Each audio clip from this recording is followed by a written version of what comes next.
Hey there everyone, welcome back to our channel. In today's video, you are going to see how to add song to Instagram story.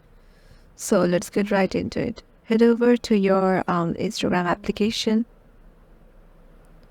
Once you're there, make sure you have logged in into your desired account.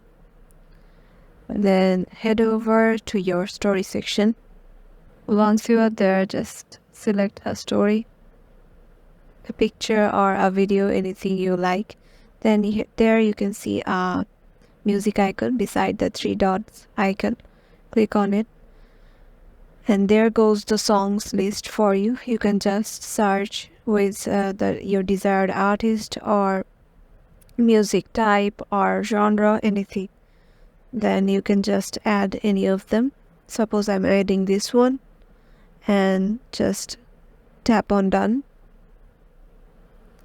Then just click on your story. As you can see, my story is currently getting posted.